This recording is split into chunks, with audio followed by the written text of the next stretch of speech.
ప్రస్తుతం మనతో పాటు భవానీ రెడ్డి గారు ఉన్నారు, టీపీసీసీ అధికార ప్రతినిధి. సో అంటే బీఆర్ఎస్ బీజేపీ ఒకటే అని చెప్పేసి కాంగ్రెస్ పార్టీ నేతలు ఆరోపిస్తున్నారు. అందులో ఎటువంటి నిజం లేదు అని చెప్పేసి అంటున్నారు. తర్వాత ఇప్పుడు రేవంత్ రెడ్డి గారి పెట్టుబడుల విషయంలో కూడా సొంత తమ్ముళ్ళకి కుటుంబ సభ్యులకే ఇచ్చుకుంటున్నారు. ఏదో ఫోజ్ కొట్టడానికి వెళ్ళారు తప్పించి అందులో నిజం లేదని చెప్పేసి అంటున్నారు. ఇగో నరం లేని నాలుకనట ఏమైనా మాట్లాడుతుందట. అండ్ అట్లనే సేమ్ టైము ఈపుకు మొక్కుతుంటుందట మాటనట. సో ఎందుకు నువ్వేం మాట్లాడే ఈపట మొక్కుతుంటుందట. ఇష్టం వచ్చినట్టు మాట్లాడి నా ఈ బలగొట్టకు అని చెప్పి నా నోరుకు మొక్కుతుందట. సో కొంచెం హద్దులలో పెట్టుకొని వాళ్ళు మాట్లాడితే మంచిగా ఉంటుంది. ఎందుకంటే అక్కడ పోయింది ఏంది, ఫస్ట్ కలిసింది ఎవరెవరిని అవన్నీ చూసుకోవాలి. సరే తమ్ముడు అక్కడ ఉన్నాడు, ఆ టైంలో కలిసిండ్రు, ఆయనకు కంపెనీ ఉంటే పెట్టుబడులు పెడతా అంటుండు. ఇక్కడి నుంచి ఏం తీసుకోపోతలేరు కదా అక్కడికి. మంచిదే కదా, సంపాదించిన రూపాయలు ఏమన్నా ఉంటే ఆడ కష్టాలు చేసుకొని ఆరగాలము, అట్నుంచి తీసుకొచ్చి పెడతా ఉన్నాడు. ఎస్, సొసైటీకి always be for the society అన్నప్పుడు వాళ్ళు రెడీ టు దాన్ని మనం ఎంకరేజ్ చేయాలి ఒకవేళ అది వాస్తవమైతే. బట్ అదే కాకుండా ట్రైజిన్ లాంటి కంపెనీలు, కాగ్నిజెంట్, తర్వాత వీహబ్లో మన డబ్ల్యూకేహెచ్ మన వాల్ష్ కర్రా అది. సో అట్లా అంత మంచిగా వచ్చి మన దగ్గర పెడతా ఉన్నప్పుడు we have to welcome them. ఇప్పుడు 14 తారీఖు నాడు గౌరవ ముఖ్యమంత్రి రాగానే ఫస్ట్ కాగ్నిజెంట్ విస్తరణ పనులకి శంకుస్థాపన చేయబోతా ఉన్నారు. సో అట్లా వాళ్ళు అంటారు మేమే చేసినాము, గతంలో మేమే మాట్లాడినామంటే ఇంత తొందరగానైతే కాలేదు. 8 నెలలలో 2 సార్లు, ఒకసారి స్విట్జర్లాండ్, తర్వాత ఇప్పుడు అమెరికా, తర్వాత ఇప్పుడు కొరియా కూడా వెళ్తాను. అంటే ఇంత మంచిగా ప్రపంచ స్థాయి కంపెనీల దగ్గరికి వెళ్ళి మా దగ్గర మీకు అనువైనగా మేము మీ పర్మిషన్లు కానీ లేకపోతే ఇంకేమన్నా కానీ సరళీకృతం చేస్తాము, మీరు వచ్చేసి మా దగ్గర పెట్టుకోండి, మేము జాగిస్తామని అన్నీ మంచిగా చెప్పి మన దగ్గర ఉద్యోగ ఉపాధి అవకాశాలు పెంపొందించి సంపదను వృద్ధి చేసే దిశగా ముఖ్యమంత్రి గారు పోతూ ఉంటే వాళ్ళకేం పని లేక పని కట్టుకొని ఇట్లాంటివన్నీ చేస్తూ ఉన్నారు. So we don't have to అని. ప్లస్ ఇంకొకటి, ఇకపోతే బీఆర్ఎస్ బీజేపీ ఒకటని మేము అనాల్సిన అవసరం లేదు. లోకమంతా కోడై కూస్తుంది కదా. ముందుగా వాళ్ళ నోర్లు మూయించండి. కాంగ్రెస్ వాళ్ళు అన్నారంటే సరే ఇవాళ నుంచి కాంగ్రెస్ వాళ్ళు అన్నారు. మరి మీరు పోయి ఏం పని చేస్తారు? ఢిల్లీలో ఎందుకు పోయి ఉన్నారు? వాడ ఏం పని మీకు? పోయి ఆ పని కట్టుకోండి. మేము పోతేనేమో మీకు హెడ్ ఆఫీస్ ఢిల్లీలో ఉందని అంటారు.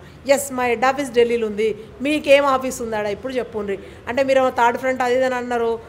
ఒక్క రాష్ట్రంలో కూడా ఏదో పోటీ కూడా చేయలేదు, ఉన్న రాష్ట్రంలో ఒక ఎంపీ కూడా రాలేదు. మరి మీకు ఢిల్లీలో ఏం పని, ఎవరితోనేం పని? సో అందుకని చెప్పేసి ఒకసారి మాట్లాడేటప్పుడు గుర్తుపెట్టుకొని మాట్లాడాలని చెప్తా ఉన్నాం. మేడం, ఇంకోటి చూసుకున్నట్టయితే రీసెంట్గా రుణమాఫీ అయిందని చెప్పేసి అంటున్నారు. తర్వాత 2 లక్షలు కూడా 15 వరకు చేస్తా అని చెప్పేసి కూడా అంటున్నారు.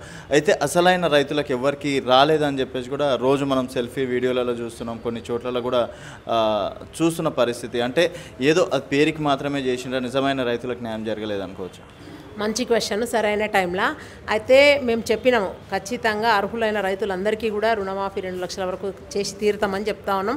అది కాంగ్రెస్ ప్రభుత్వం ప్రతిష్టాత్మకంగా చేపట్టింది. దేశంలోనే ఎక్కడా లేని విధంగా మొట్టమొదటిసారి ఇంత బడ్జెట్ పెట్టి దానికోసం బడ్జెట్లో కూడా పెట్టడం జరిగింది. 31,000 కోట్లు ఇంత ఖర్చు పెట్టి అంతమంది రైతులకి, లక్షల మంది రైతులకు, 39 లక్షల మంది రైతులకి లబ్ధి చేకూరే విధంగా ఇది చేస్తున్నప్పుడు వాళ్ళు అట్లాంటివి పేలితే మాత్రం మంచిగా ఉండదు.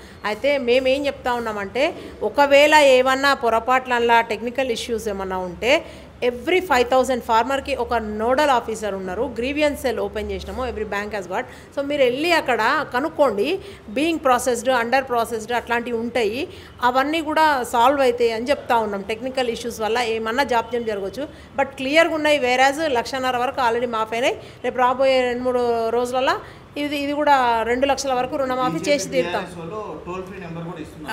వాళ్ళు అదే చెప్తా ఉన్నాము. ఎస్, వాడుకోండి, టోల్ ఫ్రీ నెంబర్కి ఇచ్చింది కదా, చేసి మీ దగ్గర కూడా డేటా ఏ రైతుకు రాలేదో మీదంతా కలెక్ట్ చేసుకొని ఫార్వర్డ్ టు అస్. మేము కూడా మాకు మంచిదే కదా అట్లా. మా job, if you are doing our job, half of the job చేసినప్పుడు it will be easy for us to దాన్ని కూడా మనం చేస్తామని చెప్తా ఉన్నాం. వాళ్ళకు కూడా దానిలో ఎంతవరకు ఉన్నది వాళ్ళకు అవకాశాలు అనేది చూస్తాం.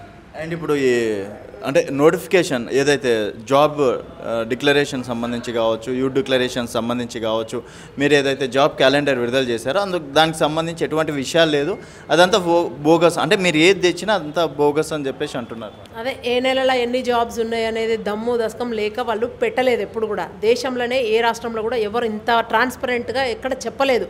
ఖచ్చితంగా వచ్చే నెల కానిస్టేబుల్ ఉద్యోగాలు, మళ్ళీ వచ్చే నెల డిఎస్సి పెడుతున్నాం, మళ్ళీ వచ్చే నెల ఎన్పిటిసిఎల్, తర్వాత సదర్న్ పవర్, ఇట్లా ట్రాన్స్కోలా ఉద్యోగాలు ఇస్తున్నామని గొప్పగా చెప్తున్నాము. చాలా గ్రేట్. అది ఎంత గట్స్ ఉండాలి అది చెప్పాలంటే. అంటే వచ్చే సంవత్సరం ఆగస్టు 2025 వరకు ఎలా ఉంటాయి రిక్రూట్మెంట్ అనేది ముందే క్యాలెండర్ ఇస్తున్నాం. సరే కేటీఆర్ మాట్లాడుతూ జాబ్లెస్ క్యాలెండర్ అలా అంకెలు పెట్టలేదని, అరే మీకు ఏమైనా మేడం ఇది తలకాయ ఉందా అని అడుగుతున్నాం. చదువుకున్నారు కదా, హౌ కెన్ వి టెల్? అంటే ఇంకా 3 నెలల తర్వాత ఎక్కడన్నా రిటైర్మెంట్స్ అయినాయి ఆ పొజిషన్ జాబ్ పెడితే ఇప్పుడు అందులో ఎన్ని ఖాళీలు ఉన్నాయి ప్రకటించమంటే ఉండే మాట్లాడుతున్నారా మత్తుండి మాట్లాడుతున్నారా అనుకోవాలంటే వచ్చే సంవత్సరం సపోజ్ ఆగస్టులో ఎన్ని జాబ్స్ చేస్తారు పలానా ఇన్స్పెక్టర్ అని ఇప్పుడు ఎట్లా ప్రకటిస్తాము? ఉన్న ఖాళీలు చూసుకోవాలి, ప్లస్ అదనంగా ఏమన్నా రిటైర్ అయ్యేటి ఇంకా యాడ్ అవుతున్నాయో చూసుకోవాలి, స్థానికత అన్నీ చూసుకొని కదా జాబ్స్ అవి ఇచ్చేది. సో ఎగ్జామ్ పోయి అటెండ్ అయ్యే ముందు ఖచ్చితంగా ఎన్ని ఖాళీలు ఉన్నాయని చెప్పే ఎగ్జామ్ పెడతారు, నోటిఫికేషన్ వేసే ముందే ఈవెన్. సో అది ప్రయర్ టు నోటిఫికేషన్ వీళ్ళు అనౌన్స్ డెఫినెట్గా. అసలు జాబ్ క్యాలెండర్ అనౌన్స్ చేయడానికే మాకు గట్స్ ఉన్నాయి. నువ్వేం చేసినావు 10 ఏళ్ళలో కనీసం జాబ్ క్యాలెండర్ కాదు కదా, అసలు జాబ్ రిక్రూట్ అయ్యి కూడా చేయలేదు, మళ్ళీ వచ్చి మీకు అడిగే నైతికత ఎక్కడుంది?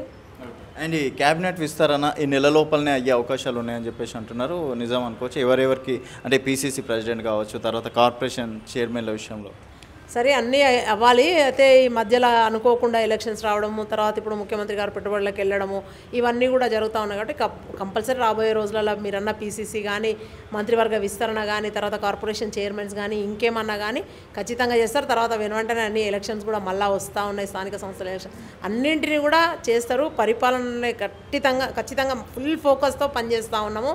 రాబోయే రోజులలో అద్భుతంగా ఉండబోతుందని చెప్తా ఉన్నాం. మొన్న ఇచ్చినటువంటి కార్పొరేషన్ లిస్టులలో కొంతవరకు అంటే ఒక వర్గానికి న్యాయం జరిగి అని రకరకాలుగా వస్తున్నాయి మేడం. ఈసారి కష్టపడ్డోళ్ళకి న్యాయం జరుగుతుంది అనుకోవచ్చా?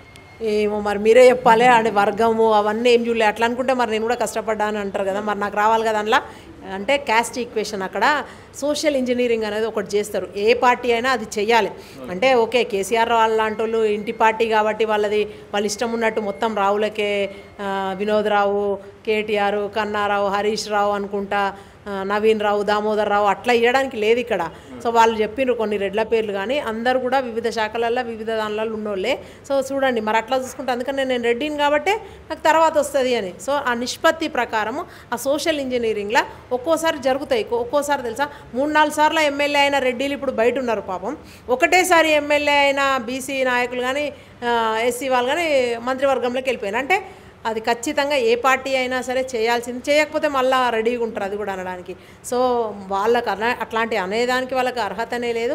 ఎందుకంటే వాళ్ళని చూసినాం మనం ఫస్ట్ క్యాబినెట్లో కూడా మహిళలే లేరు. కనీసము క్యాస్ట్ ఈక్వేషన్ అట్లా పక్కన పెట్టి వాళ్ళైతే జెండర్ ఈక్వేషన్ కూడా పాటించలేదు కనీసం. సో అట్లాంటి వాళ్ళు ఏది మాట్లాడినా కూడా మేము పట్టించుకోము. మన పార్టీ ఇది కాంగ్రెస్ పార్టీ ఎట్లుంటుందంటే అందరికీ కూడా న్యాయం చేసే దిశగా ఉంటుంది. Thank you.